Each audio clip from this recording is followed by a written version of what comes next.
여러분 안녕하십니까. 이가빅 장로입니다. 영적 눈뜨기 세미나, 오늘은 그 예수의 부활이 사실이라면 이라는 제목으로 여러분과 같이 얘기를 나눠보겠는데요. 여러분, 그 예수님의 부활 우리는 사실로 믿고 있습니다. 그러나 어, 성경에는 여러 가지 그 어카운트가 나오고 여러 가지 기록들이 많이 나오고 있지만은, 이 기독교에 대해서 모르시는 분들은 이제 예수님의 부활을 믿지 않는 사람들이 많이 있죠. 자, 그분들한테 성경을 보이면서 예수님의 기록이 여기 있다, 또 이 기록에는 예수님이 부활했다라는 것을 말하면은, 그분들은 쉽게 믿을 수가 당연히 없겠죠. 왜냐하면 성경이라는 것이 기독교에서 믿는 성경인데, 그분들은 이제 믿음이 없단 말이죠. 자, 그래서 이것을 성경을 떠나서도 성경 이외의 어떤 기록, 그리고 어떠한 그 증거를 통해서 과연 예수의 부활이 사실까라는 것을 한번 그 변증학적으로 한번, 그 논리적으로 합리적으로 한번 접근을 해보고 싶습니다. 자, 그래서 오늘은 그 역사적 증거와 신학적 변증으로 살펴보는 부활 사건이다라는 부제목으로 여러분과 같이 예수님의 첫째, 예수님의 그 실존, 예수님이 실제로 역사상의 인물인가, 성경에만 나오는 인물이 아니냐, 아니면은 진짜로 역사상에도 나오는 예수님이 실존하고 있는 역사적인 인물이냐. 그 다음에 이제 예수님이 십자가에서 이제 못 박혀 죽으셨는데 그것이 사실이냐. 또 많은 분들이 십자가에 못 박혀 죽은 게 아니다, 또 기절했다, 이런 그런 설도 있습니다. 그 다음에 이제 극적으로 중요한 것이 예수님이 죽으신 다음에 부활을 하셨거든요. 자, 그러면 그 부활을 세상에 있는 사람들은 믿을 수가 없죠. 사람이 죽었다가 다시 살아난다는 걸 믿을 수가 없죠. 자, 그래서 그 부활의 증거에 대해서 어떻게 우리가 이걸 접근할 수 있는가 생각을 해보고요. 그 다음에 이제 제자들이 순교를 했습니다. 예수님이 부활하시고 승천하신 다음에 제자들이 순교를 했는데, 순교 할 때에 예수님이 부활하신 다음부터 이 제자들의 태도가 180도 변했어요. 그래서 그거와 순교와의 관계에서 이 과연 어떻게 된 것인가를 알아보고, 그 다음에 이제 마지막으로 결론을 내보는 순서를 가지겠습니다. 자, 한번 같이 이제 얘기를 시작해 보겠습니다. 자, 오늘 다룰 네 가지 질문을 잠깐 요약을 해서 먼저 알려드리겠습니다. 첫째, 예수는 실제로 역사에 존재했던 인물인가? 그러니까 성경 밖에 기록들이 있는가에 대해서 한번 알아볼 거고요. 그 다음에 십자가 상에서 예수님의 죽음은 역사적으로 확실한 사건인가? 아니면 성경에만 나오는 사건인가? 이것도 이제 우리가 알아봐야 되겠고요. 그 다음에 예수님의 죽음에서 부활까지 그 사흘간 실제로 무슨 일이 일어났는가 하는 크로놀로지, 그러니까 그 시간대의 사건들 요약을 한번 짚어보겠고요. 그 다음에 마지막으로 부활을 뒷받침하는 증거와 제자들의 순교는 무엇을 말해주는가를 말한 다음에 결론을 내고서 오늘 세션을 끝내기로 하겠습니다. 자, 그래서 여러분들 성경 지식이 없던 분이라도 예수님에 대해서 많이 들으셨을 겁니다. 예수님에 관한 여러 가지 기록이 많지만은 그 중에서도 가장 중요하다고 할 수 있는 것이 바로 이 부활입니다. 부활이 왜 중요하냐는 이제 여러분들 이 세션을 진행하면서 알게 되실 겁니다. 자, 그래서 결론적으로 예수님의 부활 사건이 역사적인 사건이냐 아니면 일종의 신화냐, 이런 디베이트가 있을 수 있습니다.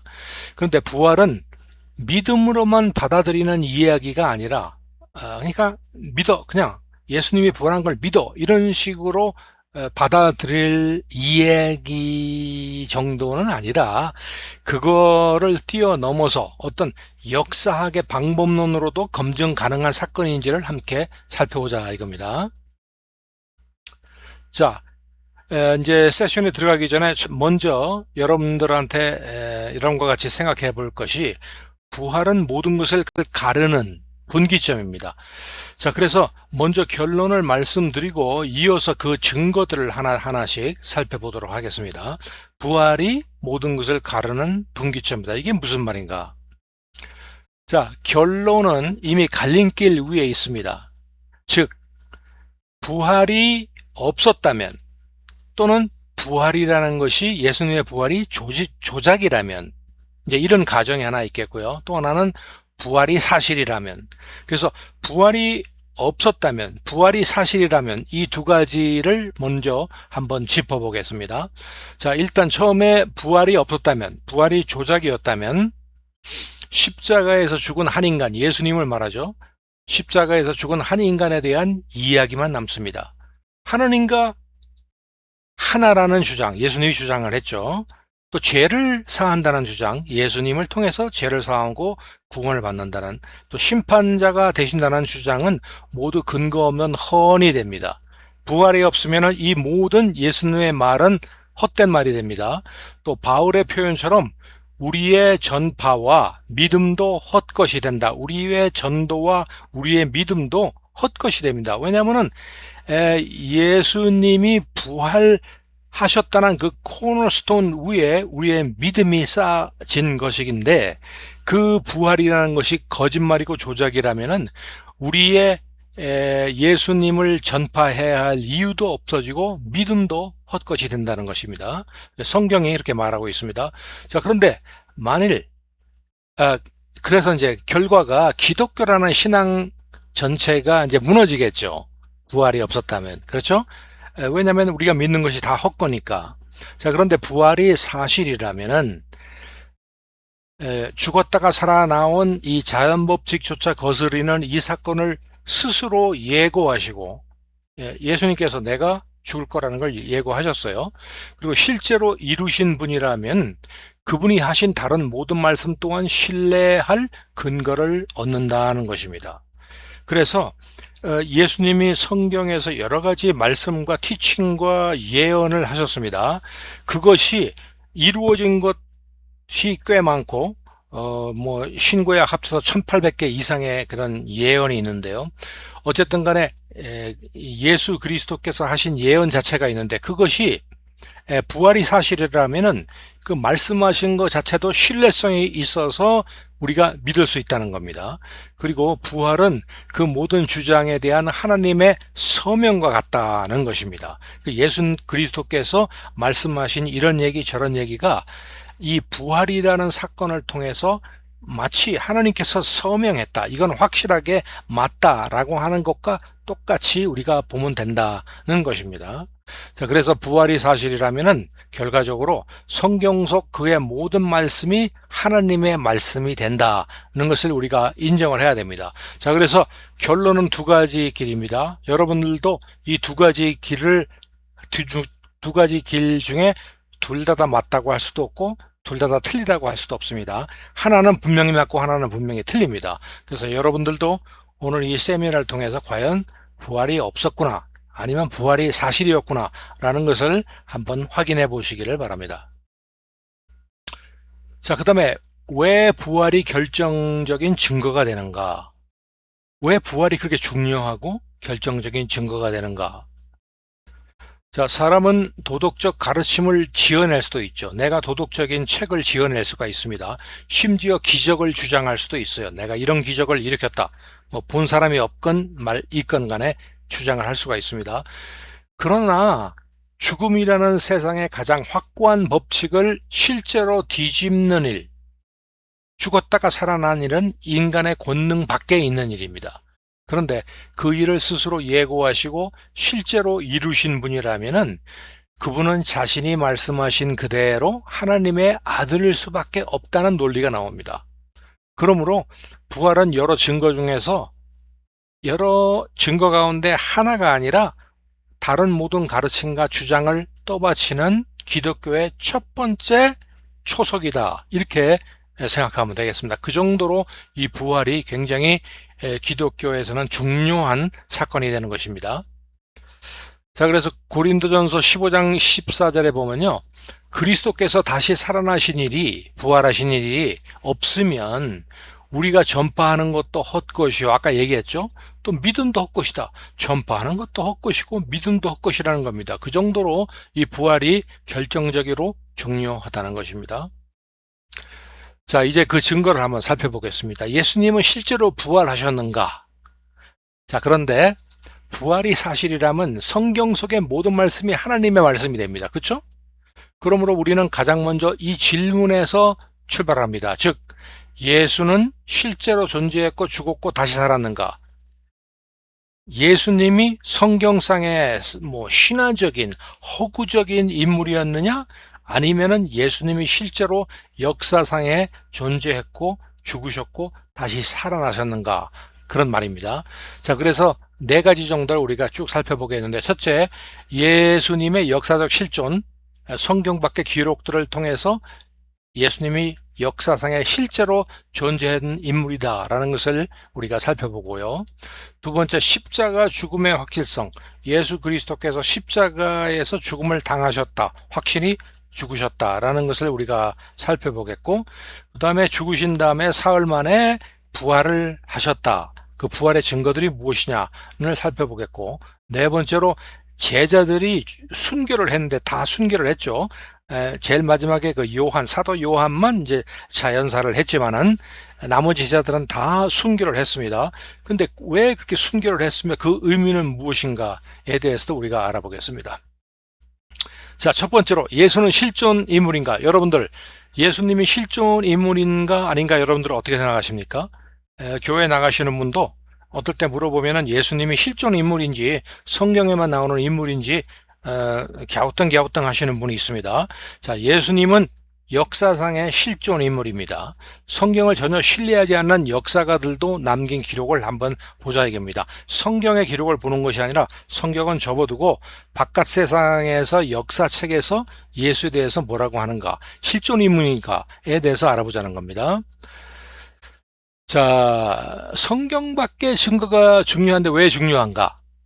회의론자들, 여러분들도 회의론자가 될 수 있습니다. 회의론자들은 종종 성경은 믿는 자들이 쓴 책이라 증거가 될 수 없다고 주장을 합니다. 일리가 있어요. 그렇다면 예수를 믿지 않았거나 심지어 예수에 대해서 적대적이었던 로마나 유대의 저술가들의 기록은 어떨까? 한번 알아보면 재미있겠죠? 예수님을 믿는 사람들이 기록한 거는 예수님이 유리하도록 적을 수도 있는데 예수님과 적이었어요. 예수님을 없애려고 했고 예수님을 깎아내리려고 한 로마나 유대의 저술가들을 기록은 어땠을까? 매우 그 객관적인 기록이 나올 수도 있지 않겠습니까? 그 다음에 1세기, 2세기 초에 그리스도와는 무관한 한 6명 정도의 저술가가 예수 또는 초기 그리스도인에 대한 기록을 남겼어요. 그리스도와는 무관합니다. 그러나 이 사람들이 세계적인 역사를 다루기 때문에 베들레헴 이스라엘 땅에 예수라는 사람의 존재에 대해 가지고 쓴 것이 있어요. 그것도 이제 알아볼 거고요. 이 기록들은 예수의 실존, 십자가 처형 그리고 그를 따랐던 무리의 존재를 독립적으로 뒷받침을 합니다. 자, 그래서 이제 이게 다중 독립 증언이라고 하는 법률 용어라고도 할 수 있는데 역사학에서는요, 서로 무관한 복수 여러 자료가 같은 사실을 증언할 때에 그 사실의 신빙성이 크게 높아진다고 보고 있습니다. 그러니까 관련된 자료가 그 사실에 대해 가지고 증언하는 것보다는 아무 관련이 없는 다른 자료들이 이 사실에 대해서 증언을 할 때 그 신빙성이 더 높아진다는 것입니다. 자, 요세푸스라고 여러분들 잘 아실 겁니다. 굉장히 유명한 유대인 역사가입니다. 이분이 유대인이면서도 세상 역사를 많이 썼습니다. 로마 치하의 그런 어떤 역사라든지 유대 역사라든지 이 사람 역시 예수님에 대해서 그렇게 favorable 한 사람은 아니었어요. 왜냐하면 이 사람이 유대인이었는데 유대인이 결국은 예수님을 죽인 거 아닙니까? 네, 그 중에 한 사람이라고도 볼 수 있는데 어느 정도 객관성을 가지고 물론 역사를 썼겠죠. 자, 이 사람은 그 Iniquities of the Jews라고 해가지고 유대 고대사를 AD 93년경에 썼는데요. 예루살렘 성전 파괴를 목격한 유대인 역사가입니다, 이 사람이. 근데 로마의 후원을 받았어요, 이 사람이. 그러니까 로마랑 굉장히 친밀하게 어떤 뭐가 공조가 있었습니다. 로마의 후원 아래 유대 역사를 기록을 했습니다. 유대 역사가입니다. 자, 그런데 18군에서 예수라 불리는 지혜로운 사람, 예수라는 말이 거기에 나옵니다. 예수라 불리는 지혜로운 사람과 그의 가르침, 빌라도에게 십자가에 처형된 것을 언급을 합니다. 자, 그래서 이 일부 문구는 후대에 가필된 거, 그러니까 애드된 거로 보이나 핵심 뼈대, 특히 그 예수라 불리는 지혜로운 사람 처형을 언급하는 거는 진본으로 대다수 학자들이 인정을 하고 있습니다. 자, 거기에서 이제 예수와 예수님의 죽음이 기록이 되어 있었고요. 그 다음에 20권에서는 그리스도라 불리는 예수의 형제 야고보, 예수님의 동생 중에 이제 야고보라는 동생이 있었거든요. 그 야고보를 지칭할 때 야고보라고 안 하고 그리스도라고 불리는 예수의 형제 야고보다라고 그래서 예수님이 역사상으로 실존한 인물임을 그 역사책에서 언급한 그런 기록이 있다는 것입니다. 요세푸스.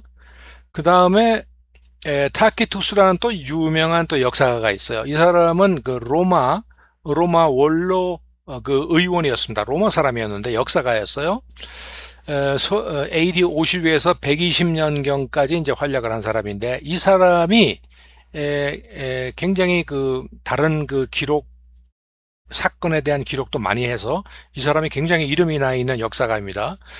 이 사람이 그 Annals라고 해가지고 연대기 서기 AD 116년경에 쓴 것인데 로마 최고의 역사가로 꼽히는 인물로 그리스도교에 우호적이지 않았어요. 로마인들이 그리스도교에 우호적이지 않았듯이 이 역사가도 우호적이지 않았습니다. 네로 황제가 로마 대화제 책임을 그리스도인들에게 돌린 사건을 이제 기록을 이 사람이 했는데 거기에 그리스도라는 이름의 유래가 된 인물이 예수를 지칭하는 거죠. 그러니까 예수라는 인물이 티베리우스 황제 치세에 파견된 총독 본디오 빌라도에 의해서 처형되었다라고 기록을 했습니다. 그 제3자인 로마 역사가가 이스라엘의 유대인인 예수님의 존재와 그의 십자가 처형을 이제 기록했다는 것입니다. 그리고 적재적 로마 사료가 예수의 처형과 그 시기 처형자까지 본디오 빌라도가 처형자니까 성경 기록과 정확하게 일치되게 역사책에서 기록을 했다. 이 점이 굉장히 또 중요합니다. 그 다음에 수에토니우스가 있고요. 그 다음에 소폴리니우스, 이 두 사람의 역사책에 보면요. 트라이아누스 황제에게 보낸 편지에서 그리스도인들이 그리스도를 신처럼 찬양하는 노래를 부르며 정기적으로 모였다고 보고를 했습니다. 여기서 그리스도라는 것은 예수님이죠. 예수님을 신처럼 찬양하는 노래를 부르면서 이제 정기적으로 모여가지고 이제 예배하는 그 장면을 기록을 했습니다. 그래서 두 자료 모두 예수 사후 한 세대 만에 그를 따르는 공동체가 로마 제국 전역에 실제로 존재했음을 역사적으로 확인해주는 기록입니다. 그 다음에 이제 그 탈무드가 있고요. 마라바르 세라피온이라는 기록이 있습니다. 탈무드 여러분들 잘 아시죠? 이것 역시 유대인, 예수님을 배척하는 진영에서 쓰여진 기록입니다. 적대적 진영에서 나온 기록입니다. 자, 바빌로니아 탈무드 사네드린에서는 예수가 유월절 전날 처형되었다고 언급하며 성경에도 유월절 전날 처형됐다고 나왔거든요. 똑같습니다. 조금 후에 우리가 그 역사를 짚어보겠지만 이는 예수를 신뢰하지 않는 유대 전승에서도 그의 죽음을 인정한 것입니다. 그 다음에 시리아 철학자 마라바르 세라피온은 아들에게 쓴 편지에서 유대인들이 지혜로운 왕, 즉 예수를 말하는 거죠. 예수님을 처형한 뒤 나라를 잃었다고 언급하며 예수를 암시하는 기록을 했습니다. 자, 그래서 그리스도와 아무 이해관계가 없거나 적대적인 자료들이 한 목소리로 예수의 실존과 처형을 증언합니다. 여러분들 지금 손에게 보았지 않습니까? 실제 예를 그 기록에서 세상의 기록에서 예수의 실존과 처형의 기록된 것을 우리가 이렇게 볼 수 있다는 겁니다. 자, 그러면 학계에서는 어떻게 어그리를 하는가? 학계에서는 예수님의 역사적인 존재에 대해서 어떻게 생각하고 어떻게 어그리를 하는가? 자, 무신론자, 불가지론자, 유대교, 이슬람 학자를 포함한 현대 고대사 학계에서 예수라는 인물의 역사적 실존 자체를 부정하는 학자는 사실상 존재하지 않습니다. 어느 학자건 간에 유대교 학자건 이슬람이건 그 다음에 무신론자건 그 에볼루션 진화론자건 학자건 그런 모든 학자 안에서 예수님이 역사적인 실존 인물이라는 것을 부정하는 학자는 없다는 겁니다. 자, 그 논쟁은 예수가 실존했는가가 아니라 실존한 건 사실이니까 실존했는가가 아니라 예수의 행적을 어떻게 해석할 것인가. 즉 예수님이 나는 하느님이라고 그랬는데 예수님 하느님으로 볼 것인가 선지자로 볼 것인가 라는 디베이트는 있지만은 예수님이 역사적으로 실존한 인물이라는 것에 대해 가지고는 조금의 disagreement도 없다라는 것입니다. 그래서 예수의 실존을 부정하는 주류 역사학자들은 아무도 없다라는 것을 여러분들이 아시면은 세상 역사에서도 예수님의 역사적인 실존을 믿는구나, 인정하는구나 라는 것을 알 수 있습니다. 자, 그 다음에 이제 예수님의 실존에 대해서는 이제 우리가 결론적으로 얘기를 했고요. 그 다음에 예수님이 정말 십자가에서 죽었는가라는 이제 토픽으로 넘어가 보겠습니다. 십자가의 죽음 부인할 수 없는 사실인가? 로마의 처형 절차와 의학적 증거로 본 죽음의 확실성을 한번 알아보겠습니다. 자, 십자가형에 대해서 좀 알아보겠습니다. 어떻게 집행이 되었는가? 십자가형은 로마 제국이 반역자, 노예, 중범자들에게 시행한 가장 잔혹한 처형 방식이었습니다. 채찍형으로 심한 그 출혈과 체력 소모를 유발한 뒤 십자가를 지고 처형장까지 걷게 했습니다. 그 다음에 처형장에 도착해서 손목과 발을 못으로 고정해 십자가에 박아서 매달았고 처형 과정은 통상 수시간에서 수일까지 지속이 되었다고 합니다. 십자가에 박아서 올려놓고서 이제 죽을 때까지 기다리는 거죠. 처형 감독은 로마 백부장의 책임이었습니다. 자, 그런데 이 사람이 사망을 확인하지 않고 시신을 내버리는 것은 군법상 중대한 과실이었습니다. 이게 또한 굉장히 중요한 증거가 됩니다. 자, 그 로마의 표준 절차에 보면은 십자가형의 절차는 로마의 여러 그 문헌, 조금 전에 얘기한 요세푸스 뭐 등과 같이 그런 고고학 발굴에서 발견이 되는데 또 거기에 보면 또 이 발꿈치와 팔에 못이 뚫린 것까지 이렇게 그 십자가의 처형 방법을 그 기록이 돼 있어 가지고 그 성경이 기록한 거하고 동일하게 그런 절차가 십자가형이 진행되었다라는 것을 우리가 알 수 있습니다. 자, 십자가형은 어떻게 죽음에 이르게 하는가? 십자가에 매달리면 팔이 늘어지게 되죠. 그렇죠? 십자가에 매달리면 힘이 없으니까 팔이 늘어지죠. 그 늘어지면 이 흉곽이 압박되어서 정상적인 호흡이 이제 어려워집니다. 숨을 쉬려면은 못 박힌 발로 이렇게 몸을 밀어가지고 이 숨을 쉬게 쉬어야 되는데 이는 굉장히 극심한 고통과 체력 소모를 당연히 동반합니다. 시간이 지나면은 저산소증, 심낭이라는 것은 이제 그 심장을 둘러싸고 있는 그 일종의 그 방패막 비슷한 겁니다. 거기에 이제 이중으로 돼 있어서 그 안에 액체가 이렇게 있고 그렇다고 하는 심낭인데 그 심낭과 흉막에 체액이 축적되는 현상, 심부전이 복합적으로 작용해 이제 결국은 사망에 이르게 됩니다.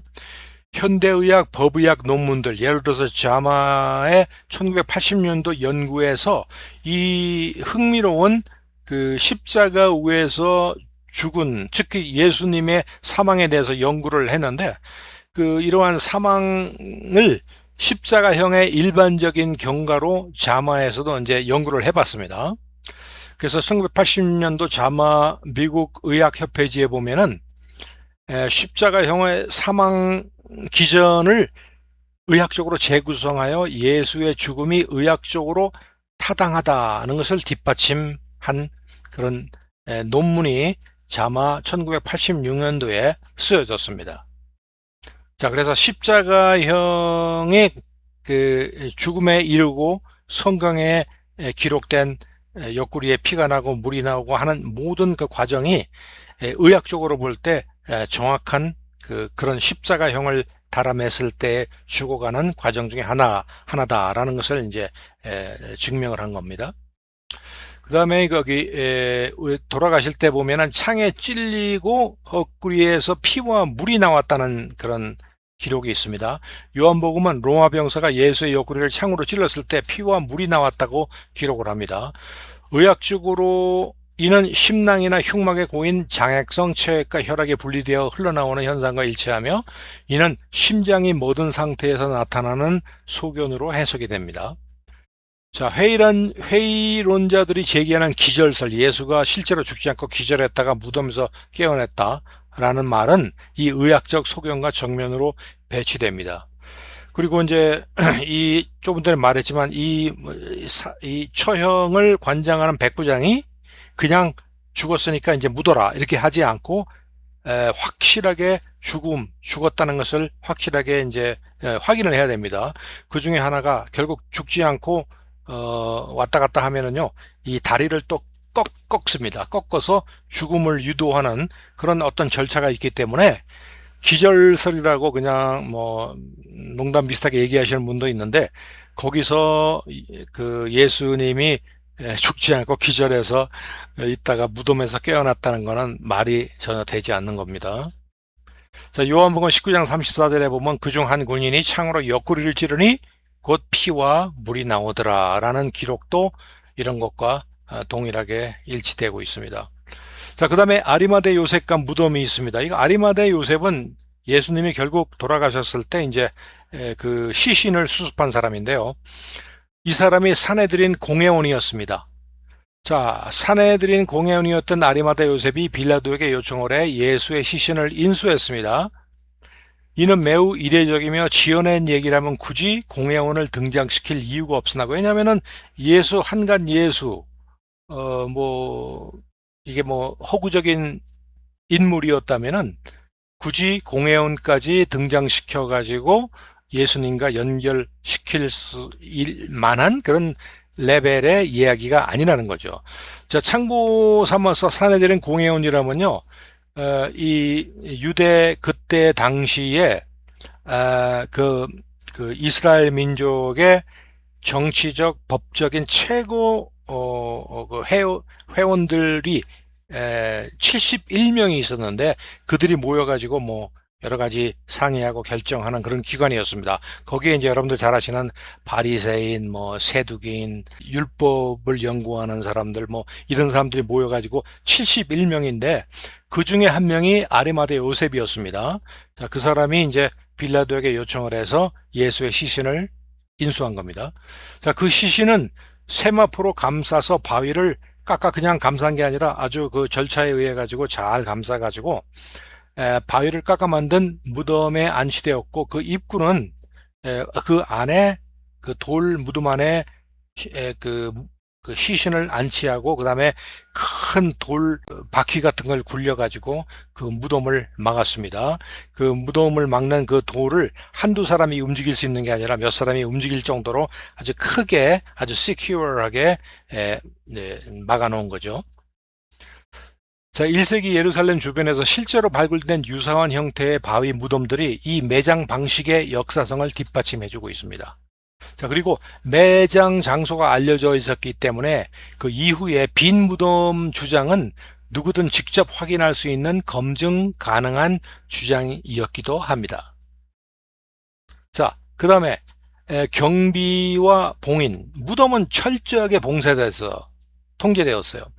왜냐하면 유대 지도자들이 제자들이 시신을 훔쳐가지고 부활을 조작할 것을 우려해서, 왜냐하면 성경에 보면 예수님이 죽으신 지 사흘 만에 다시 살아난다, 부활한다는 성경 구절이 있으니까 그것을 알고 있는 이 유대 지도자들이 그것을 행여나 방지하기 위해서 빌라도에게 요청을 해서 로마 경비병을 배치를 했어요.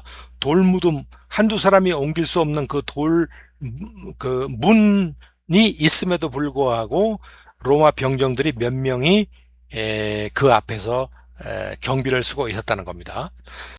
그 다음에 무덤 입구에는 돌을 놓고 공식 봉인을 하여서 누구든지 손을 대면 즉시 드러나도록 했습니다. 또 로마 경비병은 통상 4명에서 16명 단위로 편성되었으며 경계 임무 실패는 사형에 처해질 수 있는 중대한 군율 위반이었습니다. 이렇게 정치적으로 굉장히 센시티브한 그런 사건을 이 경비병들이 가볍게 여기진 않겠죠. 눈을 뜨고 경비를 쓰겠죠. 자, 그래서 무덤은 적대 세력에 의해서 도난이 불가능하도록 특별히 대비된 상태였습니다.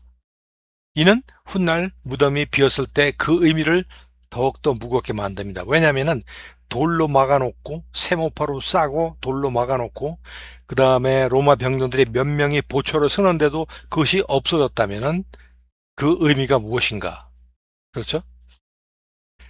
자, 그 다음에 이제 우리가 이제 부활을 알아보기 전에 십자가에서 부활까지의 사건을 빨리빨리 한 번씩 짚어나가서 그 컨텍스트를 우리가 한번 알아보겠습니다. 자, 목요일서부터 시작됩니다. 목요일날 저녁 때쯤에서 예수께서 여러분들 잘 아시는 제자들과 최후의 만찬을 나누시고 자신의 죽음을 예고하셨어요. 그 다음에 목요일 밤에 겟세마네 동산에서 기도를 하시면서 다가올 고난을 앞두고 극심한 고뇌를 겪으시는 과정에 나옵니다. 그 다음에 아주 어두운 밤에 유다의 배신으로 병사들이 몰려들어서 체포되시고 제일 처음으로 대제사장 가야바 앞으로 끌려가서 신문을 먼저 받습니다. 그리고 가야바가 자기가 어떻게 할 수 없으니까 이제 빌라도한테 넘기는데 그때가 그 전에 또 사건이 있었죠. 바로 그 신문을 받는 그 사이에 새벽 무렵에 베드로가 3번 예수를 부인하고 산헤드린이 신성모독 혐의로 사형을 드디어 예수님의 사형을 그 새벽 무렵에 결의를 합니다. 빨리 결의를 합니다. 빨리빨리 처리하기 위해서. 자, 그것이 목요일 날의 이제 사건이었군요. 금요일 날의 사건을 보면은 금요일 날 이른 아침에 예수께서 빌라도 앞으로 이제 끌려나가서 거기 서서 그 다음에 치조를 받고 헤롯한테 이제 보냈어요. 그래서 헤롯한테 보냈다가 다시 헤롯이 뭐 여러 가지 테스트를 해보고 그러니까 자기도 판단이 어느 정도 섰겠지만은 이 사람한테는 사람을 죽일 수 있는 권한이 없었어요. 로마의 총독인 빌라도만이 사람을 죽이고 살리고 할 수 있는 그런 권한이 있습니다. 그래서 빌라도에게 다시 보냈습니다. 그래서 오전에 빌라도로 돌아온 예수님이 채찍질을 당하고 십자가형을 선고받아 골고다로 이제 끌려가십니다. 오전 9시쯤에 십자가에 못 박히셨습니다. 그 다음에 6시간 동안 십자가 위에서 고통을 겪으십니다. 그 다음에 오후 3시, 6시간이 됐죠. 오후 3시경에 숨을 거두시고 창에 옆구리 찔러 사망이 확인됩니다.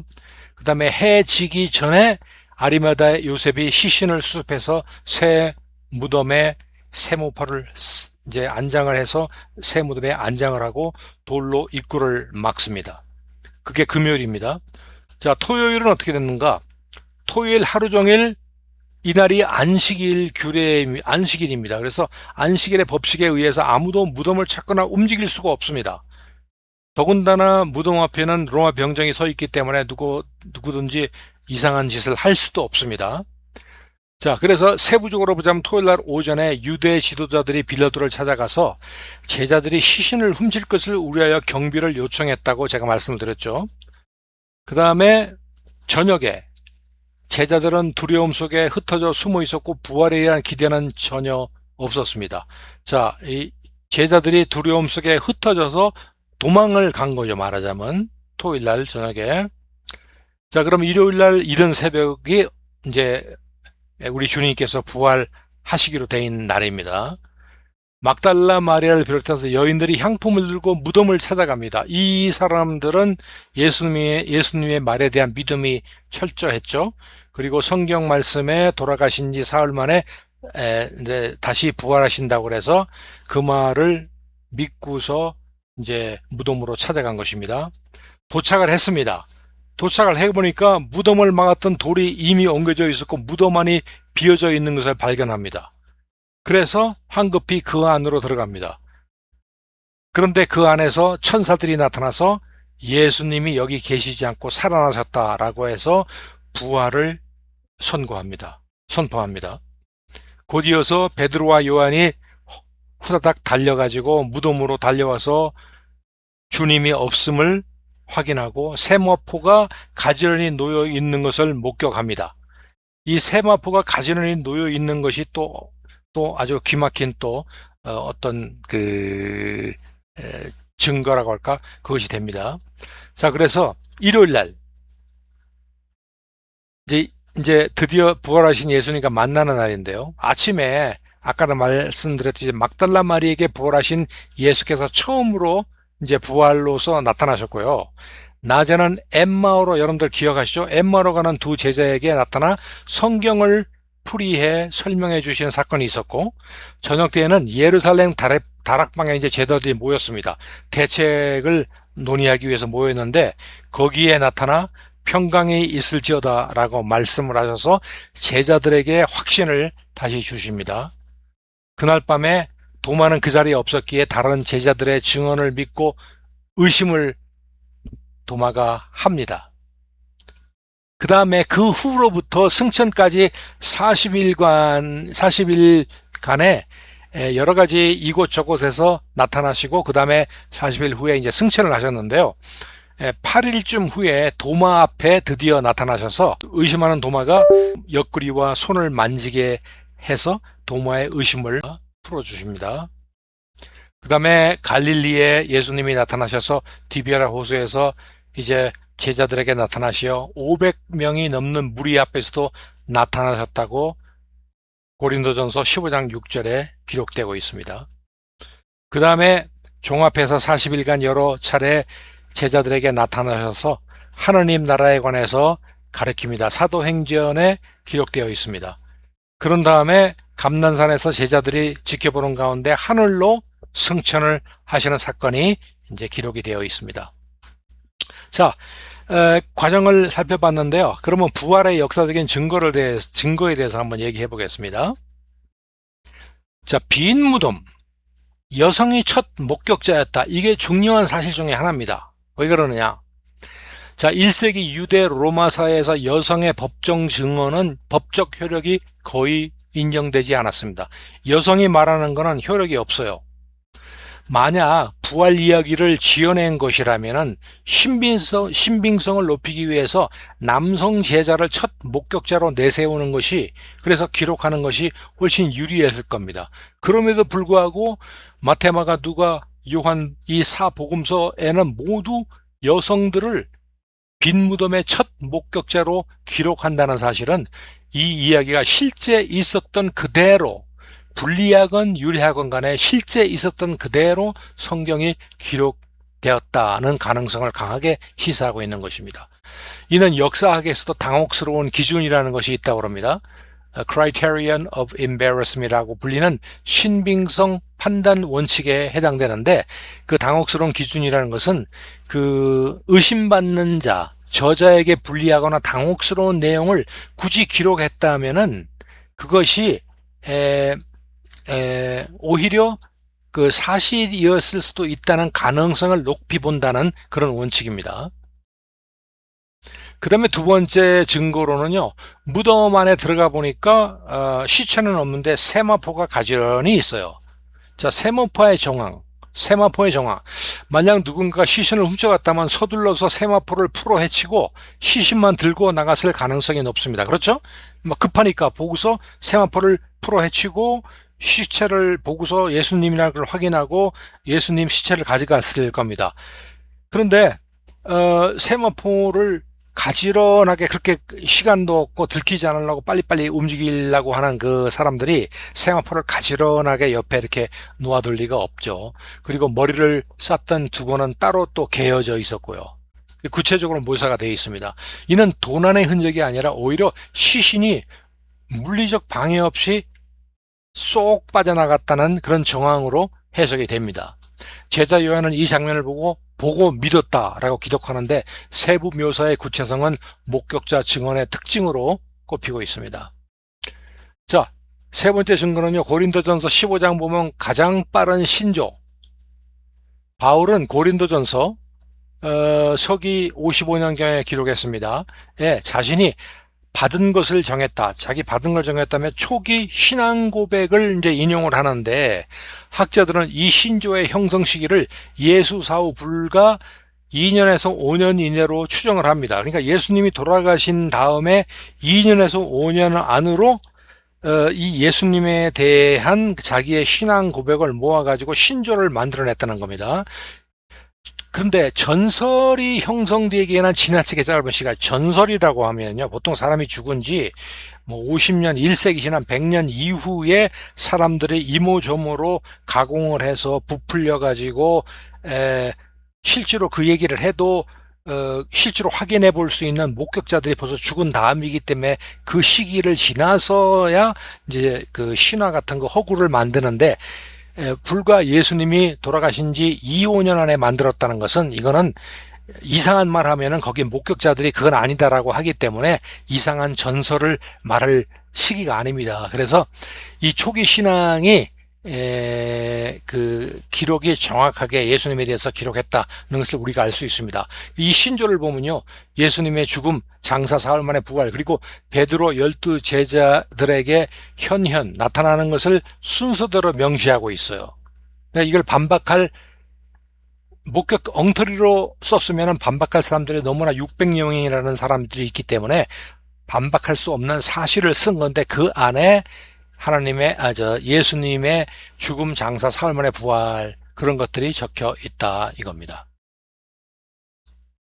자, 그래서 고린도 15장 3장 4절에 보면 그리스도께서 성경대로 우리 죄를 위하여 죽으시고 장사 지낸 바 되었다가 성경대로 사흘 만에 다시 살아 부활하심을 기록하고 있습니다.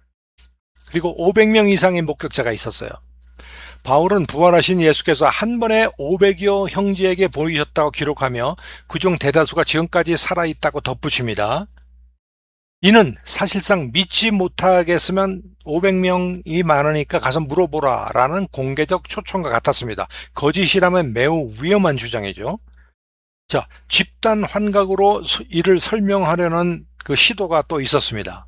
자, 그런데 심리적으로 서로 다른 시간과 장소에서 다수의 사람이 동일한 환각을 공유하는 것은 극히 불가능한 이례적인 현상입니다. 500여 명이 여기서 저기서 이 시간에 저 시간에 똑같은 이런 환각, 예수님이 부활하시고 나타나시고 하는 환각을 보았다는 것을 입을 맞추려면 이거는 보통 불가능한 것이 아니죠. 제자 개인뿐 아니라 무리, 회의적이었던 인물, 적대자였던 인물 등 목격자의 범위가 넓고 다양하다는 점이 특히 주목할 만하다. 그 다음에 회의론자의 극적 전환을 한번 보겠습니다. 자, 이게 무슨 말인가 하니 예수님이 살아생전에도 예수님이 살아있을 때도 예수님에 대해서 회의적으로 생각한 사람들이 있다 이겁니다. 그죠? 회의적으로 생각했다는 것은 당신이 하나님의 아들이 아니다라고도 생각했다는 사람도 있고, 그 다음에 우리의 죄를 위해서 오신 메시아냐 아니냐에 대해서 회의론자도 있겠고, 하여튼 그 예수님이 말씀하신 것에 대해서 부정하는 사람이 있었다는 얘기입니다. 회의론자. 자, 그 중에 몇 사람을 보면요, 야고보를 먼저 예를 드는데 야고보가 누굽니까? 야고보가 예수의 친동생이었어요. 그래서 예수님이 하는 모든 것을 가까이에서 살면서 본 사람이었기 때문에 예수님에 대해 가지고 자기 나름대로의 객관적인 그런 저지먼이 있었던 사람입니다. 이 사람이 엄청 회의론자였었어요. 공개적으로. 자, 그런데 믿지 않던 동생에서 예루살렘 교회 지도자로 이 야고보가 갑자기 변화가 있었어요. 그 변화의 요점은 뭐냐면은 예수님의 부활이에요. 예수님의 부활을 보고 경험한 다음부터 이 사람이 극적으로 이렇게 변화가 있었다는 겁니다. 복음서는 예수의 생전에 그의 형제들이 그를 믿지 않았다고 분명히 기록을 하고 있어요. 그러나 부활 이후 야고보는 예루살렘 초대교회의 핵심 지도자가 되었고 바울조차 그 야고보를 주의 형제이자 기둥 같은 사도로 인정을 했습니다. 또 요세푸스, 유명한 조금 전에 제가 말씀드린 그 역사학자가 야고보가 서기 62년경 신앙 때문에 처형되었다고 또 기록을 합니다. 야고보가 예수를 믿는 그 신앙 때문에 결국은 순교를 했다라고 역사적으로 또 기록을 하고 있습니다. 처음에는 결국 자신이 믿지 않았던 형을 위해서 목숨을 내놓았는데 그 형, 예수가 구원하지 않았다면은 형을 위해서 자기가 엉터리로 목숨을 내어 바칠 리는 없죠. 그 다음에 이제 회의론자 넘버 2 바울입니다. 이 바울은 원래 이름이 사울인데 예수 믿는 자들을 처형하기 위해서 앞장섰던 자들입니다. 박해자였는데 이 사람이 사도가 되었습니다. 교회를 파괴하려던 자에서 최대의 전도자로 되었습니다. 무엇 때문에? 예수님의 부활을 본 다음부터. 사울은 그리스도인을 체포하고 죽음에 이르게 하는 일에 앞장섰던 열성적인 바리새인이었습니다. 다메섹으로 가는 길에 부활하신 예수를 만난 이후 그는 자신이 파괴하려던 바로 그 신앙의 가장 열정적인 전도자가 되었습니다. 그 이후에 그는 매맞고 투옥당하고 조난받고 박해를 거듭 겪으면서도 끝까지 부활을 증언했고 전승에 따르면 로마에서 순교했다고 알려졌습니다. 자, 그 다음에 또 증거로는요, 초대교회 폭발적인 확산입니다. 그 교회의 창시자라고 할 수 있는 예수 그리스도가 창시자가 죽었어요. 근데 부활이 없었다면은 죽어버린 지도자가 엉터리로 만들어 놓은 교회가 폭발적으로 발전할 수 있겠습니까? 그럴 수가 없죠. 폭발적으로 발전했다는 것은 분명히 뭔가를 있는데 사실적으로 볼 때에 예수님이 돌아가시고 나서 숨어서 무서워서 예수님의 말이 거짓말인가 덜덜덜 떨면서 나타나지 않았던 사람들이 예수님이 부활해서 나타나시고 보여주고 만지고 40일 동안 같이 생활하는 가운데 확실하게 부활을 보고 경험해서 믿음이 강해진 이 제자들이 폭발적으로 선교를 함으로써 초대교회가 폭발적으로 확산했다는 것입니다. 자, 그래서 예수의 부활 이후 300여 년 만에 그리스도교는 박해받던 소수 유대 분파에서 로마 제국, 대로마 제국의 공인 종교로 성장을 했잖아요. 이 확산은 물리적 힘이나 정치권 권력이 아니라 부활을 목격했다는 주장하는 이들의 증언과 그로 인한 담대한 삶을 통해서 이루어진 거예요. 그러니까 부활로 인해 가지고 이런 폭발적인 확산이 있었던 겁니다. 역사가들은 이 급속한 성장 자체를 설명해야 할 현상으로 다루며 초기 신자들의 부활 확신이 그 핵심 동력이었다는 점에 대체로 동의를 합니다. 부활에 대한 확신이 초대교회의 폭발적인 확산이 되었다라는 증거가 되는 겁니다. 자, 그래서 세 세대 만에 로마 제국 전역으로 확산되어서 로마 제국의 공인종 종교로 인정받는 그런 교회가 되었습니다. 자, 그러면 제자들의 심리적 변화를 보면요. 예수가 체포되는 밤 제자들은 뿔뿔이 흩어졌어요. 무서워서. 베드로는 3번이나 그를 모른다고 부인했습니다. 베드로가 누굽니까? 예수님의 수제자잖아요. 수제자인 베드로조차 3번이나 모른다고 부인을 했습니다. 십자가 처형 이후 그들은 두려움 속에서 문을 걸고 만나지도 않고 서로 간에 만나지도 않고 문을 잠그고 있었습니다. 그러나 불과 몇 주 후에 이 동일한 사람들은 예루살렘 한복판에서 공개적으로 부활을 선포하기 시작합니다. 이상하지 않습니까? 부활에 대한 확신이 없었으면 이런 일이 벌어지지 않았죠. 무엇이 겁에 질려 숨어있던 사람들을 목숨을 걸고 담대히 외치는 증인으로 바꾸어 놓았을까요? 부활인데. 다음 이제 장에서 그 답의 일부를 한번 살펴보도록 하겠습니다. 자, 그래서 제자들의 순교, 그들은 무엇을 위해 목숨을 내어 놓았는가에 대해서 얘기를 해보겠습니다. 일단 베드로와 안드레. 자, 베드로는요, 로마에서 순교했다는 전승이 매우 이르고 폭넓게 전해집니다. 스스로 주님과 같은 방식으로 죽기를 감당할 수 없다며 거꾸로 십자가에 못 박히기를 청했다고 전해집니다. 베드로가 왜 이렇게 순교를 마다 않고, 더군다나 죽을 때 십자가에 거꾸로 못 박히기까지 예수님에 대해 가지고 담대하게 죽음을 마다하고 선교하다 순교했느냐?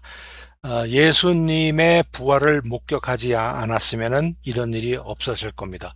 베드로가 가지고 있던 그 기존의 모든 믿음이 이 부활을 통해 가지고 시멘트처럼 아주 단단하게 된 거죠. 그 다음에 베드로의 형제인 안드레는 그리스 아가야 지방에서 전도하다가 X자형 십자가에 못 박혀 순교했다는 초대교회 전승이 전해집니다. 이건 역시 부활을 경험해 보지 못하고 부활을 확실하게 보지 않았으면 이러한 일이 어려웠을 거라는 얘기입니다. 그 다음에 빌립, 마테, 바돌로미오 그리고 나머지 사도들은, 빌립은요 소아시아 히에라볼리에서 전도하다가 순교했다는 전승이 전해지고, 마테는 에티오피아 또는 페르시아 지역에서, 그 다음에 바돌로미오는 아르메니아에서 순교했다고 전해집니다. 초대교회 전승에 따르면 사도 요한을 제외한 나머지 사도들은 전부 다 순교했거나 극심한 박해 속에서 생을 마쳤습니다. 자, 개별 전승의 세부사항은 자료마다 다소 차이가 있지만 사도들이 부활을 증언하다가 큰 대가를 치렀다는 큰 흐름은 여러 초대교회 문헌에서 일관되게 확인이 되고 있습니다. 그 다음에 이제 바울 순교를 볼까요? 자, 바울은 이제 이방인을 위한 사도로도 알려져 있는데 로마에서 순교를 했어요. 선교를 3번이나 돌아다니다가 네 번째 이제 로마에 갔다가 이제 옥에서 잠시 풀려났다가 다시 이제 거기서 순교를 했는데, 자, 끝까지 지킨 증언. 바울은 여러 가지 투옥과 재판 끝에 결국 네로 황제 치하 로마에서 참수형으로 순교했다는 전승이 초대교회 저술가들, 로마의 클레멘스 등에 의해서 전해집니다. 그런 마지막 서신에서 나는 선한 싸움을 싸우고 나의 달려갈 길을 마쳤다라고 디모데후서 4장 7절에 고백을 합니다. 한때 그리스도인을 박해하던 그가 자신이 직접 목격했다고 주장한 부활의 증언을 목숨으로 지킨 겁니다. 그리스도인을 박해하고 죽이려던 바울이 회심해서 그리스도인이 된 것은 물론, 그 바울이 부활하신 예수 그리스도를 만남으로 인해 가지고 확실한 부활에 대한 확신을 가지고 순교에 이르기까지 목숨으로 선교를 했다. 부활을 증언했다. 그런 얘기입니다. 그 다음에 순교가 증명하는 것, 그리고 증명하지 못하는 것에 대해서 알아보자면요. 사람은 자신이 진리라고 믿는 것을 위해서 죽을 수가 있어요. 그렇죠? 그러나 자신이 거짓임을 아는데 거짓임을 아는 것을 위해서 스스로 목숨을 내놓는 사람은 없습니다. 바보가 아니냐. 바보도 그러지 않을 거래요. 제자들의 순교는 그들이 부활을 거짓말로 지어내는 것이 아니라는 점을 강하게 뒷받침해 줍니다. 만약 부활이 조작이었다면 그 조작을 가장 잘 아는 이들이 바로 그들 자신이었는데 그 조작된 사실을 위해서 죽었다고요? 자, 다만 순교 자체가 부활이 실제로 일어났음을 직접 증명하는 건 아니에요. 그렇죠? 순교했다고 해서 부활이 실제로 일어났음을 그 자체가 직접 증명하지는 않습니다. 그러나 이는 그들이 진심으로 부활이 그렇게 일어났음을 자기가 보고 확인했다는 것을 증명할 수는 있다는 것이죠. 자, 이 진정성은 앞서 살펴본 무덤, 다수의 목격자, 초기 신조와 결합해서 볼 때의 전체 증거의 무게를 훨씬 더 크게 해줍니다. 자, 그 다음에 또 이런 설명을 하면 다른 또 대안 가설들이 또 나오죠. 자, 환각설이 있어요. 환각설. 그다음에 도난설이 있어요. 기절설이 있습니다. 전설, 발전설이 있어요. 이게 무엇인가? 환각설은 제자들이 예수의 부활을 집단적으로 환각했다는 주장입니다. 그 예수의 제자들이 환각을 일으켜가지고 예수의 부활을 했다고 믿는다는 것입니다. 자, 그런데 여러분도 아시겠지만 예수님이 40일간 부활하셔서 이 세상에 계실 때에 500명 이상에 되는 사람한테 나타났어요. 그냥 그 사람들도 똑같은 환각을 가져야 되는데 거기에 대한 얘기는 전혀 없습니다. 그렇기 때문에 이 환각설은 하나의 설에 지나지 않는다라는 것을 여러분들이 아시면 되겠습니다. 도난설은 제자들이 시신을 훔쳐서 부활을 조작했다. 아까도 얘기했지만 자마의학 거기에서도 학술지에도 나왔지만 예수님이 십자가상에 돌아가신 건 의학적으로도 분명한 사실이었습니다. 여기에서 옆구리에서 그 물과 분리된 피가 나온다는 건 사람이 죽었을 때의 그런 일단 상황을 증명해 주는 거고, 그 다음에 그 백부장이 자기의 생명까지 바쳐야 되는 그 직무유기라고 할까? 직무유기를 할 리가 없죠. 확실하게 죽었는지 확실하게 체크하고 시신을 이제 내어준 그런 사실을 볼 때, 그런 사실을 볼 때 도난설이라고 하는 거는 믿기가 굉장히 어렵습니다. 그리고 그 돌문 앞에 그 돌 자체가 엄청 몇 사람이 굴려야 되는데 거기에 또 병사들이 또 지키고 있었단 말이죠. 그러니까 이런 거를 감안할 때 도난설도 말이 안 되고요. 기절설. 예수가 실제로 죽지 않고 기절했다가 무덤에서 깨어났다는 주장인데요. 무덤에서 그 시체를 옮겼는데 그리스도 무덤에서 어떻게 깨어났으며 또 예수님이 기절해가지고 그런 막 피가 나오고 물이 나오고 한 그런 상황을 벗어났다는 것은 또 말이 안 됩니다. 그 다음에 전설 발전설이라는 것은 부활 이야기가 수백 년에 걸쳐서 서서히 전설로 부풀려졌다는 주장입니다. 이것도 이제 설명하겠지만 말이 안 됩니다. 왜냐하면 여러 가지 사본 자체가 그 신약 사본은요, 이 세상에 있는 어떤 역사 기록책보다 그 사본이 많고 신빙성이 있습니다. 이거는 성경적으로 얘기하는 것이 아니라 역사학자들이 그 사본의 credibility를 따질 때의 그 크라이테리아가 있어요. 뭐랄까, 그 스탠다드가 있습니다. 그 스탠다드로 세상의 역사책과 비교해서 봤을 때 가장 신빙성이 많다고 결론 지어진 건데, 그런 사본에 그런 전설이 여러 가지 섞여 있을 리가 없습니다. 자, 그래서 환각설은요, 환각은 개인적 경험이며 시간 장소가 다른 다수 집단 500명 이상이 동일하게 공유하기는 심리적으로 매우 어렵습니다. 도난설은 로마 경비병과 봉인을 뚫어야 했고 조작을 위해 목숨과 순교까지 감수할 동기가 설명되지 않습니다. 기절설은 채찍과 십자가형 창에 찔림을 거친 몸으로 스스로 돌을 밀고 경비병을 제압하기에는 의학적으로 비현실적입니다. 그 다음에 전설 발전설은 고린도전서 15장에 있는 아까 말씀드린 신조에는 사건 후 불과 2년에서 5년 내 형성되어서 전설이 자랄 시간적 여유가 없어요. 왜냐하면은 그 사건, 부활한 그 사건의 기록 자체가 2년, 5년 안에 아예 그 기록이 되어가지고 돌아다니는데 전설이 그 틈새를 빠져 들어올 만한, 그리고 몇십 년, 몇백 년 후에 들어올 만한 그런 여유가 없다는 거죠. 자, 그래서 증거의 무게를 함께 저울질하며 예수의 실존은 성경 밖 로마 유대 자료들에게 폭넓게 뒷받침된다. 우리가 봤습니다. 그의 십자가 죽음은 로마의 처형 절차와 의학적 증거로 볼 때 역사적으로 확실합니다. 우리가 자마 예를 살펴보았습니다. 빈 무덤, 잃은 신조, 다수의 독립적 목격자 그리고 회의론자들의 극적인 전환은 서로 다른 방향에서 하나의 결론을 가리키는 걸 우리가 봤습니다. 그리고 제자들의 순교는 이 모든 증언이 거짓을 알면서도 지어낸 얘기가 아니라 그들 자신이 목숨을 걸 만큼 확실한 진실이었음을 강하게 시사하고 있습니다. 가장 합리적인 설명은 역사적 증거들을 종합적으로 설명하는 가장 단순하고 합리적인 결론은 무엇일지 각자 판단해 보시기 바랍니다. 증거를 우리가 지금까지 많이 얘기해 왔잖아요.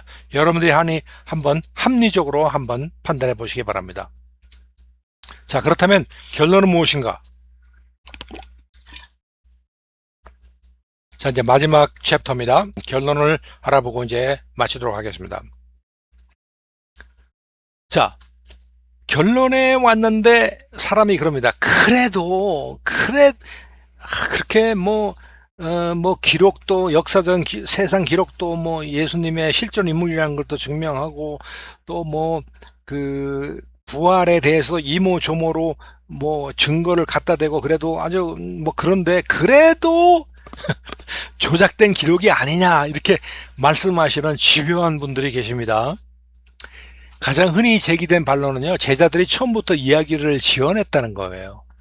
그런데 이 주장이 성립하려면 예루살렘과 갈릴리 등 서로 흩어져 있던 500명 이상의 사람들이 하나의 거짓말을 끝까지 일치하고 입을 맞춰야 됩니다. 더군다나 이들은 훗날 서로 다른 신학적 입장에서 유대계 교회가 있고 이방계 계통이 있고 바울계 공동체가 있죠. 여러 가지 그 공동체가 있잖아요. 그리고 갈라져서 서로 갈등도 하고 자라났는데 부활이라는 핵심 사항의 만큼은 이 모든 교파가 예외 없이 일치를 합니다. 이 부활이라는 것에 관해서는. 만일 지어내려면은 유대계 교회와 이방계 교회와 바울계 공동체에서의 자기네들의 부활에 대한 관점이 다를 수도 있다는 겁니다. 지어냈다면은. 자, 그리고 무엇보다 이 조작으로 제자들이 얻은 것은 사회적 매장과 순교뿐이었어요. 거짓말의 일반적인 동기, 이득이 있어야 되고, 권력이 있어야 되고, 안락, 있어야 하는데, 그게 하나도 들어맞지가 않아요. 그저 조작을 해봤자 결국은 죽음과 매장뿐이었는데, 순교뿐이었는데, 그러고서도 조작을 하겠습니까? 굳이 넣을 이유가 없는 내용들입니다. 조작할 필요가 없는 거예요.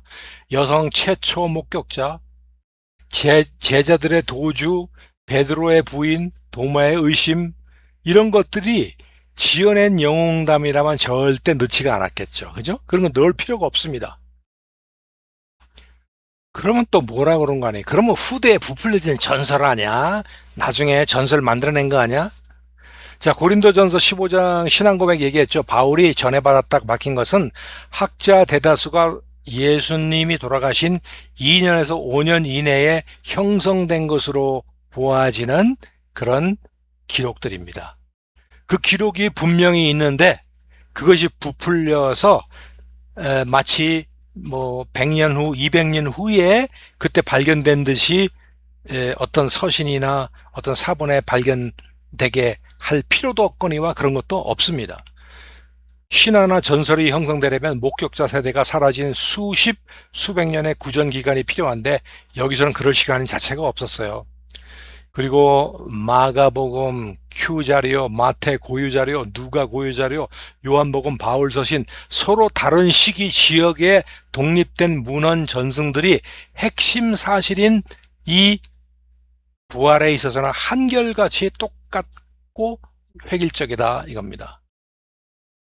신약 사본은 현존 그리스어 사본만 5천여 종에 달합니다. 제가 말씀드렸죠. 원본과의 시간 간격도 짧아서 후대의 대규모 조작이 있었다면 사본 전승 안에 흔적이 남아 있어야 됩니다. 그런데 사본에 적혀 있는 그대로 옛날이나 지금이나 그 사본의 기록이 똑같은데 도대체 언제 이 사람들이 예수님이 돌아가신 지 수백 년 후에 이것을 다시 기존에 그렇게 많은 사본들을 제치고 또 이런 그 전설적인 것들 텍스트들을 애드했겠습니까? 그래서 후대에 부풀려진 전설이라는 것은 사실은 또 말이 안 되는 겁니다. 자, 그래서 조작설이 성립되려면요, 서로 흩어지고 경쟁하던 수백 명이 완벽히 입을 맞춰야 했고, 목숨을 걸 만한 동기가 있어야 합니다. 조작하는 내용에 대해서 목숨을 걸 만한 동기가 있어야 돼요. 그 동기가 나한테 뭐 100만 불을 준다든지 나에게 어떤 권력을 준다든지 하는 그런 동기가 있어야 되는데 그런 게 전혀 없습니다. 그리고 불과 2, 3년 만에 정교한 신조로 응고되었어야 하는데 그렇지도 않았고, 수천 종의 독립사본 어디에도 모순의 흔적을 남기지 않았어야 합니다. 그렇죠?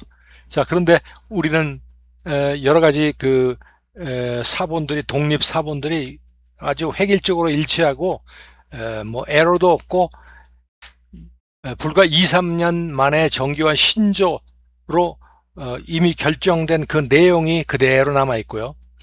그래서 역사학은 가능한 설명이 아니라 가장 합리적인 설명을 찾는 학문인데, 조작설은 지나치게 많은 우연을 요구합니다. 조작설을 주장하시는 분은 지나치게 많은 우연을 요구하고 있다. 그래서 이 네 가지 조건을 동시에 충족되어야 조작설이 성립되는데, 지금 말한 것처럼 조작설이 되기에는 거의 불가능하다라는 것을 이제 말씀을 드린 겁니다. 자, 그러면 또 뭐라고 그러는 거 아니에요? 그러면 예수는 실존적 인물인데 예수는 그냥 훌륭한 선생 아닌가? 이렇게 얘기하시는 분도 있습니다.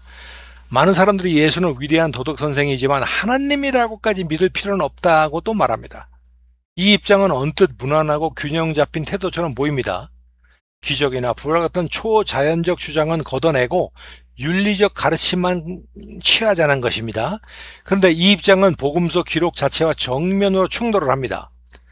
예수님 자신이 스스로 반복해서 자신을 하느님과 동일시하는 주장을 하셨기 때문입니다. 하나님이 아들이고 나는 하나님이고 하는 것을 주장하셨기 때문에, 예수님이 하느님이라는 걸 주장하셨기 때문에 예수가 그냥 훌륭한 선생이다, 선지자다 라고 하는 것은 말이 안 되는 거죠. 좋은 선생이라는 선택지가 실제로 성립하는지 그의 자기 주장을 직접 한번 살펴보면은 또 과연 이 말이 예수가 그냥 훌륭한 선생인가 아닌가에 대한 또 우리가 확신을 얻을 수가 있겠습니다. 예수님 자신이 신성을 주장했는데요. 요한복음 8장에 보면 아브라함이 나기 전부터 내가 있었다. 그렇죠? 하나님의 이름, 나는 스스로 있는 자를 자신에게 그대로 적용하셨습니다. 하나님이라는 거죠. 중풍병자에게 내 죄가 사해졌다 선언하시자 서기관들이 즉시 오직 하나님 한 분 외에 누가 죄를 사하겠냐며 신성모독으로 반발했어요. 그러니까 하나님 한 분밖에 죄를 사해 주는 사람이 없는데 예수님이 내 죄가 사해졌다고 그러니까 예수님이 자기를 하나님이라고 한 거다, 이렇게 여기고 신성모독을 했다고 한 겁니다. 그 다음에 나와 아버지는 하나니라, 말씀에 유대 지도자들이 돌을 들어 치려고 했던 이유도 네가 사람으로서 자칭 하나님이라고 했기 때문이라고 명시되고 있어요. 여기도 하나님이라고 그랬고요. 그 다음에 산헤드린 재판에서 대제사장이 내가 하나님의 아들 그리스도냐고 물었을 때 그 대답이 곧바로 신성모독죄 선고와 사형 판결로 이루어졌는데 그 대답이 바로 나는 하나님이다 라는 것이었죠. 자, 그래서 부활하신 예수를 만난 도마는 주저없이 이렇게 고백했어요. 나의 주님, 나의 하나님. 예수님은 이 고백을 들었을 때 이 고백에 대해서 정정하지 않고 그대로 받아들였습니다. 나의 주님, 그렇죠? 나의 하나님, 하나님이라고 그랬어요. 예수님 보고 도마가 하나님이라고 그러니까 그대로 받아들였습니다. 주님이라고 그랬습니다. 그대로 받아들였습니다. 여기에서도 우리 예수님이 하나님이라고 말하시는 것을 우리가 인정할 수 있습니다. 좋은 선생이라는 선택지가 성립되지 않은 이유를 그러면 알아봅시다. 자, 그런데 혹시 거짓말장이라면은, 예수님이 거짓말장이라면 자신이 하나님이 아님을 알면서도 하나님이라고 주장을 했다면 예수님은 역사상 가장 파괴적인 사기꾼입니다. 이론적으로 그럴 수 있잖아요. 예수님이 자기가 하나님이 아님을 알면서도 하나님이라고 지금까지 와가지고 2000년 전에 와가지고 아주 그렇게 사기 행각을 벌렸다고도 거짓말장이라면 할 수 있다 이겁니다. 그러나 자신의 거짓을 위해 순교까지 감수할 이유가 없고 그의 윤리적 가르침의 깊이와도 전혀 어울리지 않습니다. 성경에 나오는 어떤 윤리적인 도덕적인 성경적인 그런 영적인 것을 제외하고도 그것만 볼 때도 그런 어떤 거짓말 장이로서 사기 행각을 벌이는 듯한 그런 에, 그런 인물이 아니라는 것을 우리가 금방 알 수가 있죠.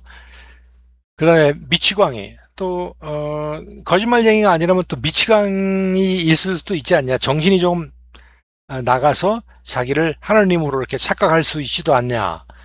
진심으로 자신을 하나님이라고 믿었지만 실제로는 아니었다면 이는 심각한 과대망상에 해당되는 것입니다. 그런데 그 예수님의 가르침에 나타난 논리적 명료함과 정서적 안정성은 과대망상의 특징과는 전혀 어울리지 않습니다. 그리고 성경 안에 벌어지는 여러 가지 예언과 그 가르침, 그 다음에 논리적으로 설교하는 모든 것을 볼 때 이것 미치광 역시 해당되지 않는 거고 결국은 진정한 주님이라고밖에 할 수가 없죠. 그가 실제로 주장한 그대로 하나님이셨다면은 그의 가르침과 삶 그리고 부활이 모두 하나로 설명이 당연히 됩니다. 그래서 이 설명만이 별도의 억지 가정 없이 모든 증거를 자연스럽게 설명을 해준다 이겁니다. 우리는 여러 가지 증거 가지고 얘기했는데 굳이 이런 식으로 그래도 믿지 않는 사람들이 있기 때문에 그들이 거짓말장일 수도 있다, 미치광일 수도 있다 이렇게 얘기하니까 굳이 비교를 해서 결국 진정한 주님일 수밖에 없다라는 것을 말씀을 드린 겁니다. 자, 최종 결론입니다. 예수는 진정한 하나님의 아들이 틀림이 없습니다, 여러분. 조작설도 좋은 선생이라는 절충안도 증거 앞에서 무너집니다. 우리가 증거를 갖다 대었습니다. 증거 앞에 무너졌습니다. 남은 것은 그가 스스로 주장하는 하신 그대로의 정체성뿐입니다.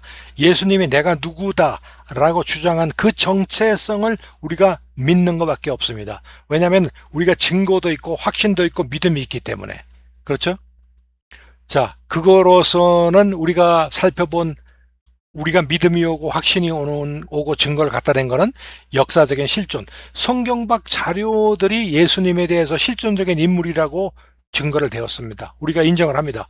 십자가의 죽음, 로마의 처형 절차와 의학적 증거로 우리가 확실하게 확인을 했습니다.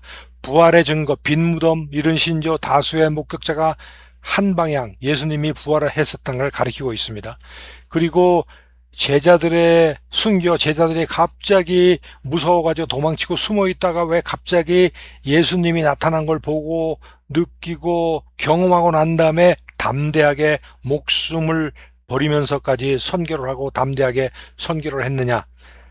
자, 이것이 어떠한 믿음에 대한 확신을 보여주고 있고 거짓이 아니었음을 또 증명을 하고 있는 것입니다. 자, 그가 다시 살아나셨다는 것은 소망이 일 뿐만 아니라 역사다. 그러니까 예수님이 부활하신 거는요, 소망도 되고 역사도 되는 겁니다. 예수님이 살아나셨기 때문에 예수님이 말씀하신 모든 것이 나의 소망이 돼서 다시 부활과 함께 살아난 것이죠. 그 다음에 역사라는 것은 실존 인물인 예수님께서 실제 얘기하신 내가 죽은 다음에 부활할 것이다. 그렇죠? 그 말한 그대로 성경에 있는 그대로 모든 것이 이루어진 기록, 그것이 바로 실존상의 역사다라는 것을 우리가 알 수 있다는 것입니다. 자, 그래서 부활은 신화나 전설이 아니라 목격자들의 증언, 순교자의 대가, 그리고 역사의 흐름이 함께 가리키는 사건입니다. 오늘 나눈 증거들을 각자의 삶 속에서 다시 한번 묵상해 보시기를 바랍니다. 자, 그래서 오늘 순서를 마치겠는데요. 좀 약간 길기도 했고 두서가 없기도 했지만은 언젠가는 여러분들은 자신도 모르게 믿음이 있어서 믿어왔지만 언젠가 한 번쯤은 믿지 않은 사람들이 이런 것에 대해서 의심해서 물어볼 때가 있고 또 자신이 의심이 들 때도 있을 겁니다. 그때에 언젠가 한 번쯤은 이렇게 체계적으로 한번 다뤄봤어야 하는 그런 내용들을 제가 여러분들한테 한번 소개를 드린 겁니다. 그래서 여러분들이 시간 나실 때 복습을 하시고 또 의문 나시는 거 있으면 찾아가지고 또 보충을 하면서 나의 믿음이 더욱더 굳건하게 되는 반석이 되는 그런 계기를 맞이하시기 바랍니다. 자, 다음 시간에도 또 다른 토픽으로 여러분과 함께 또 대화를 나누겠습니다. 오늘 여러분들 수고하셨습니다. 감사합니다.